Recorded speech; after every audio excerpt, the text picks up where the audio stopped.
So today I'm going to be showing an interesting vehicle that I am going to be putting up on my website for sale. And it's actually my own personal Defender 110, which is NAO-001, the first NAO Expedition Package vehicle. And you could see on the badge back here, 001. So this is the one that we basically tested a lot of the different products on to figure out how we wanted to build the Defenders, the NAO Expedition Package Defenders. And it's gone through a couple different variations through the years, but essentially we did a full restoration on it in 2016, and then again in 2020 we updated the drivetrain and the motor. So I'm going to go around the vehicle today and just show you exactly what we did to this vehicle and basically what you're getting if you were interested in purchasing this vehicle, because although it's not a fresh restoration with 0 miles on it, it's still a restoration with 30,000 miles on it and a drivetrain with only a few hundred miles on it. So this is a 1986 Land Rover 110 with the NAO Expedition Package. The color is NAO Matte Tan. And I'll just show kind of a walk around of what the vehicle looks like.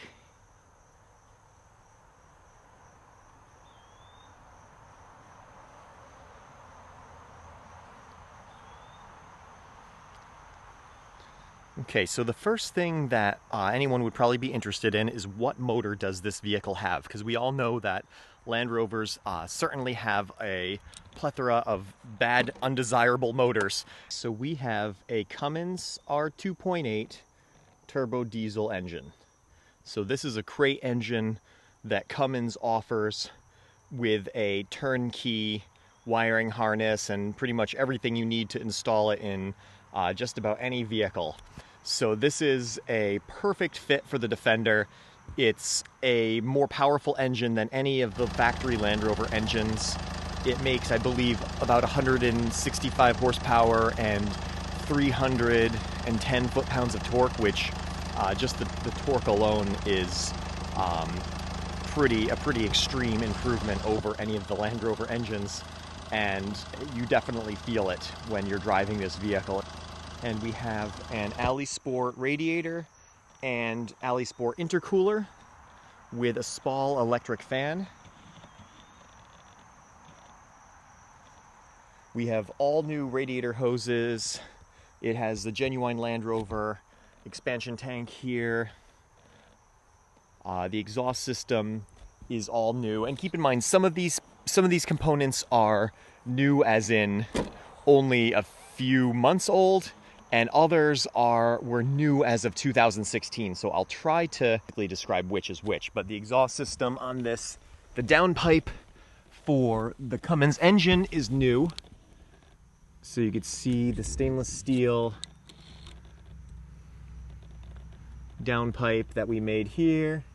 And then the back of the exhaust is the older 2016.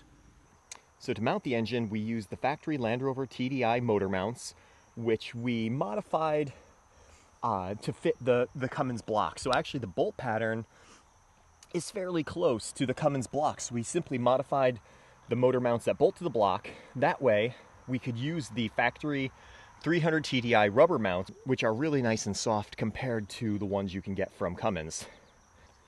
So we were also able to cut the 300 TDI brackets off the frame and weld them just a little bit back and keep everything pretty original. So if you do need to buy a new rubber motor mount, you just order a genuine Land Rover 300 TDI mount.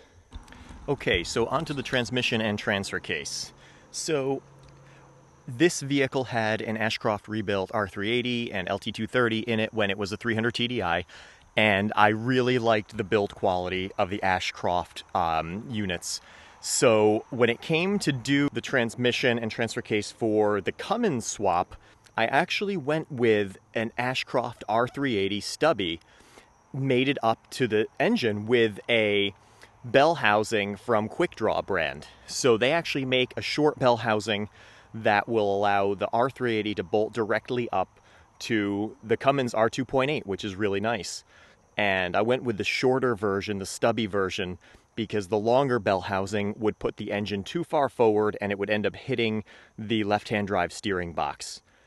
So I was really happy with the Ashcroft unit before, so I went with pretty much the same setup, larger bearings, a high ratio fifth gear, and that's pretty much all you need. The transfer case, on the other hand, I did quite a little bit more work than my previous Ashcroft unit. So the previous unit was a 1.4 to 1 unit. This one I went with 1.2 to 1. So even though I'm going with bigger tires than I had before with the 300 TDI, I actually have to gear the truck way up so that it could cruise at a higher speed on the highway, and the power band is so low on these Cummins that you really need to gear the trucks high so that you can cruise at 75, 80 miles per hour and still be at a pretty low RPM, which is where the engine makes most of its power. So I went with not only a high ratio transmission, but also a 1.2 to 1 transfer case instead of the 1.4. And I went with an LT230Q, which the Q came out, I believe, in 1999, and it has slightly quieter gears than a regular LT230, which always had noticeable gear whine. So I went with the LT230Q, and I had Ashcroft sleeve the unit so that the intermediate pin wouldn't, under some high stress situations, it can oblong the hole in the case, which would end up then leaking oil and creating more gear whine. So they sleeved that with a steel sleeve. They also installed an Ashcroft ATB limited slip differential in the transfer case. So normally it's an open differential that is lockable. Now it's a limited slip differential that's still lockable. So when you're in the locked position, it's locked together. When you're in the open position, it's a limited slip. And this takes up a whole lot of slop that anyone who's ever driven a Defender knows that there is tons and tons of slop in the drivetrain. And a lot of that is the spider gears in that center differential. So this takes care of that, and it also gives you a little bit better all-wheel drive when you're in the unlocked position. So I also added a deep sump transfer case pan to increase the oil capacity. And as far as the rest of the clutch system goes, I used the clutch disc that came with the Quick Draw brand bell housing, which is significantly larger than the little tiny 300 TDI clutch. I also went with a spring-assisted genuine Land Rover clutch pedal box. So this is the clutch pedal box that came out roughly in 93 or 94, and it has a spring which actually ends up making it the pedal a little bit lighter than the older style pedals, which were basically around since the early 1960s.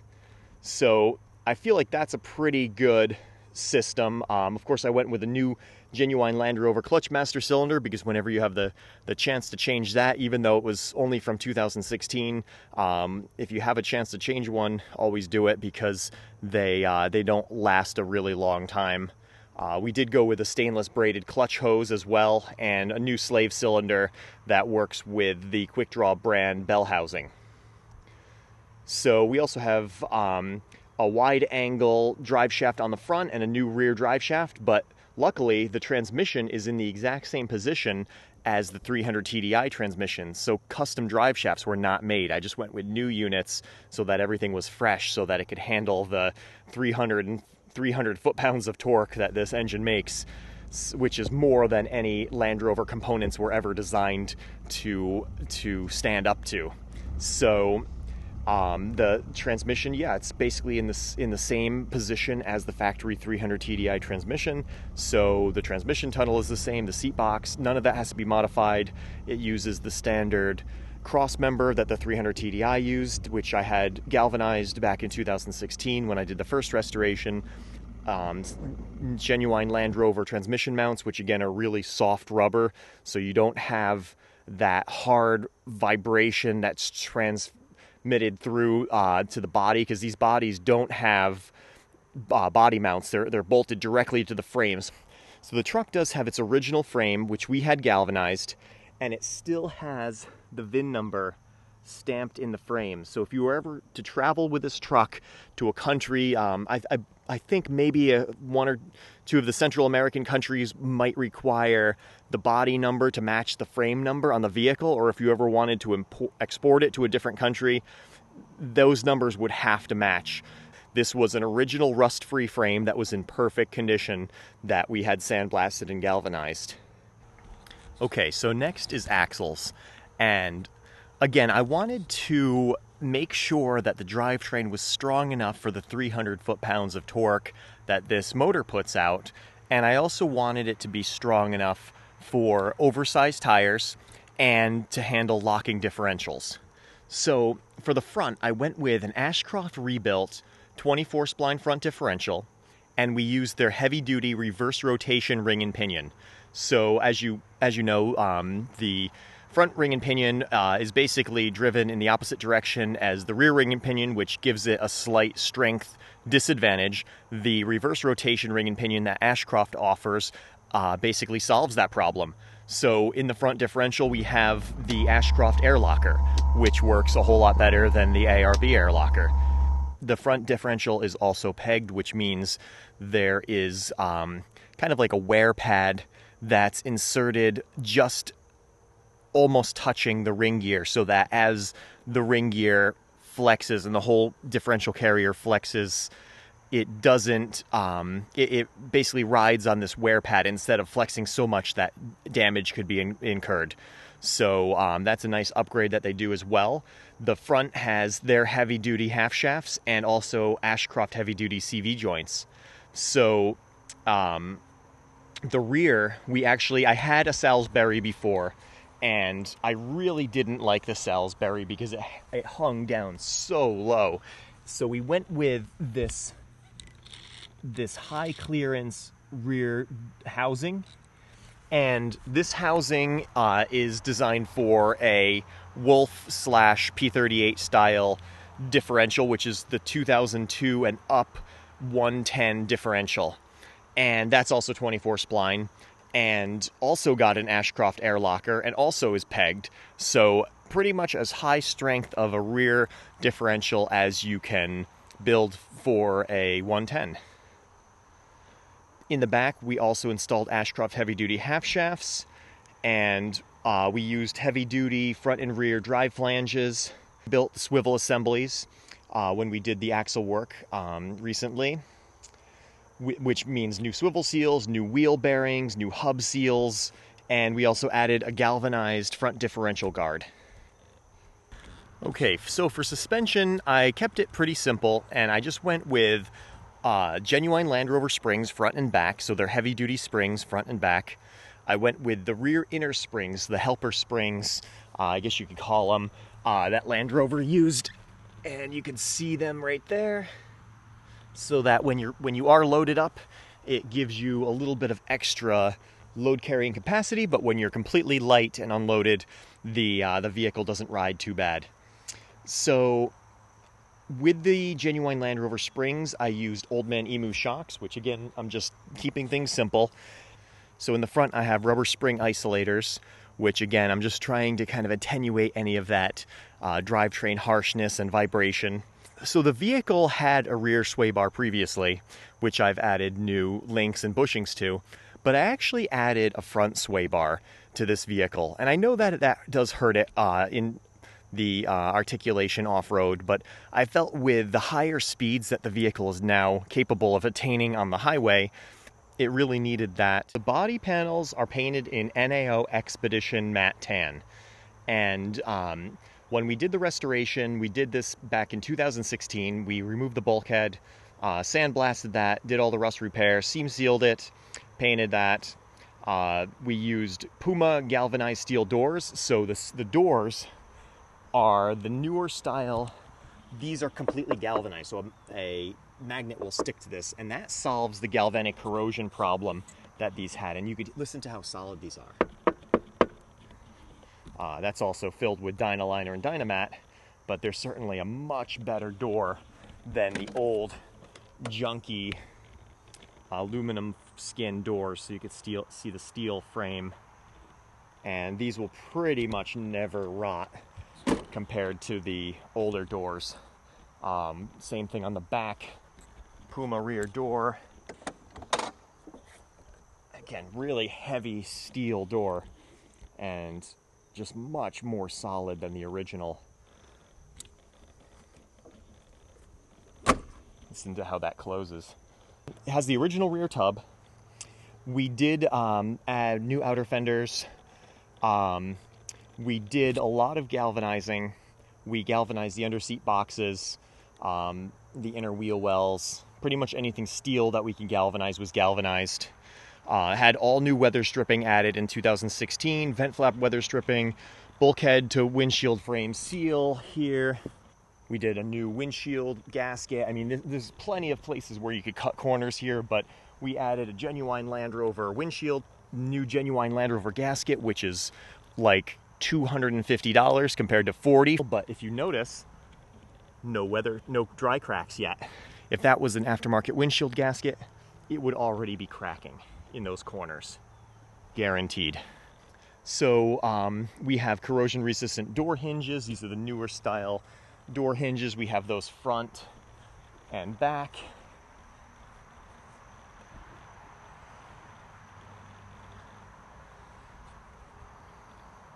New mirrors. We have all the doors are keyed to open with the same key. So if you take your ignition key here, so this is just the key for the Tuffy console here. This key, which is the original ignition key, will unlock all the doors.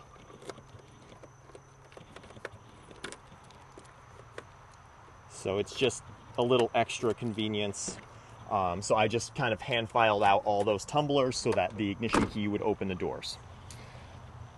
We added a new grille badge, so this has the Land Rover 110 badge there, new grille badge there, new headlamp bezels, new grille. That was all done in 2016, but still what I would consider in excellent condition.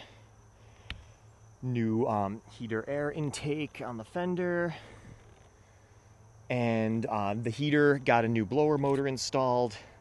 The entire body is assembled with the factory style sealed rivets. These are all done after it was painted, so you have that beautiful look of the exposed rivets.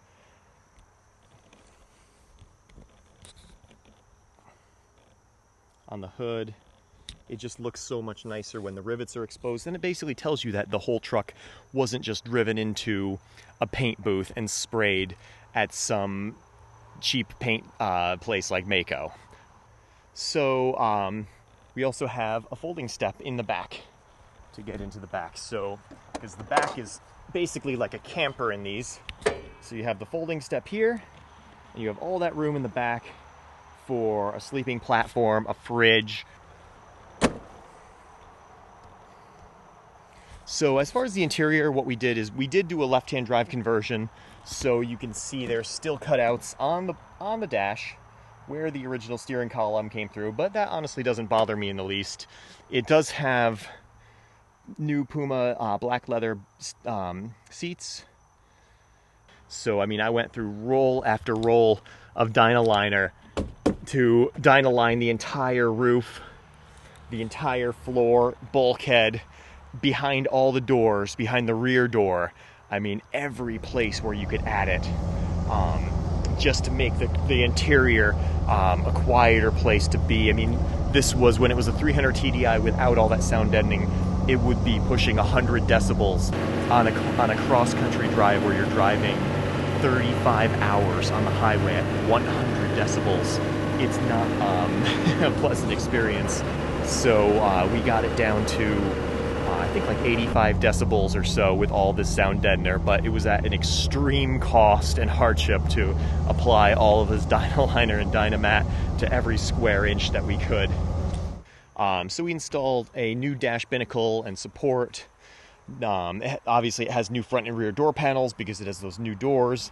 It has this Tuffy center console, which makes for a perfect armrest for long drives. It also has a bulkhead removal bar so that you could move the seats back and gain like an extra 2 inches of leg room. So you could see this bulkhead removal bar allows me to tilt the seats back and slide them back, first of all the way, and tilt them back a little bit to gain some extra space, which is much needed. It has new seat belts. It has Tuffy speaker boxes in the back with JL Audio 6x9 speakers. There's JL Audio 4-inch speakers in the AC fascia here. It has front and rear Exmoor trim carpeting, and again, I'm not really a fan of carpeting, but anything to quiet the interior down so that it's not quite so loud. At 92 decibels, you are basically losing your hearing, and any of these Defenders can easily be pushing 100 decibels at highway speeds.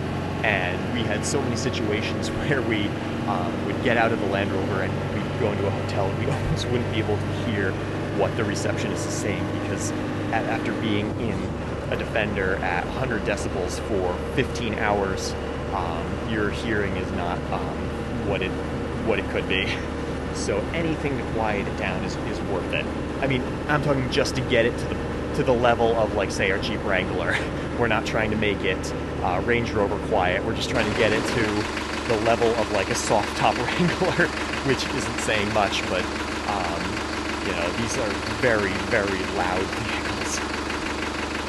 And not just the engine, I'm talking about the wind noise and the road noise as well, and a little bit of the tire noise. All that adds up to just be pushing some pretty high decibels. So let's see some other things that we've added. We have this aluminum switch plate in the center of the dash with the air locker switches, and a few extra slots for some extra switches that can be added in the future. We have air conditioning. We have new style Defender air conditioning, and this is all built with 300 TDI parts so that it's easily serviceable in the future, and it has a factory Cummins compressor. As far as the steering, that was all rebuilt as well in 2016, with the exception of the steering box. We put a new steering box in it in 2020 because I know the Cummins has a higher pressure power steering pump, and we wanted to freshen up the box rather than have a box that already had 30,000 miles on it. But we did also a new steering box drop arm as well at that same time, new power steering hoses. As far as the brakes, it has all the latest style brakes, so the vented disc brakes on the front instead of the solid discs, and it has the big disc brakes on the back that were factory available on the later 110s. So it has all new AP calipers, new rotors, new EBC brake pads, all new brake lines, a new proportioning valve, new stainless braided brake hoses, a new master cylinder. We did that in 2020 when we had the engine out, just to freshen things up. New brake booster, new later style pedal box. Yeah, just everything was replaced. For electrical, we have a dual battery tray with two Odyssey Extreme batteries. So these are roughly $330 batteries, a pair of those. We have a Blue Sea Systems battery selector switch. Instead of going with kind of a complicated split charge solenoid, we just went with a simple switch. So all you do is when you're running your fridge, you just select battery 1 and battery 2 is disconnected. So when you go to start your vehicle in the morning, it's nice and fresh. So we have all military battery terminals. Also, the entire body wiring harness is new. As you know from our other restorations, we never ever use old wiring ever. That's probably one of the biggest mistakes when you're restoring a Land Rover. So we have a whole new Autosparks body harness. The engine harness is all, like I said before, supplied from Cummins with the engine, so it's all drive-by-wire. So we have the throttle pedal, and we have a right here we have the plug for the OBD port. We have a Murphy gauge here, which reads out oil pressure, engine temperature, how many hours are on the engine, pretty much anything you'd want to know regarding the engine. All the light pigtails are new. All the lights are all new, genuine Land Rover that say made in England on them. So none of the chintzy Y-pack lights here. These are hella headlights here. A new VDO speedometer VDO fuel gauge and volt gauge, and the speedometer is calibrated to the tire size so it reads accurately. All the heater switches are new. The wiper switch assembly's new. The wiper motor's new. All the wheel boxes are new. The headlight switch is new. So it has a Carling switch for the hazards, which works a lot better than the standard hazard switch, which basically just falls apart when you turn it on. It has a hella horn. For the fuel system, it does have a brand new fuel tank in the back.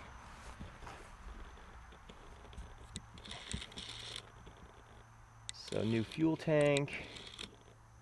And it has this aluminum skid plate on the back here to protect the tank. So the tank is somewhat vulnerable on these, but with that skid plate, you'll never see any damage. We have the fuel filter assembly mounted down here on the frame. Basically everything in the fuel system needs to be new when you put these Cummins in so that you don't have any dirty fuel enter the new fuel system on these. So for tires and wheels, we have 3 different sets available. We have these military style Blindo wheels, which are used by the British military, with some BF Goodrich KM3 mud terrain tires, which are practically brand new. These are 285 75/16, and the wheels are like an anthracite color, which looks really good with a tan. We also have, for more purists, we have 825/16 Michelin XEL tires on tan Wolf wheels, which are military tires that are kind of more the traditional skinny Land Rover tire look, but they're 34-inch tires.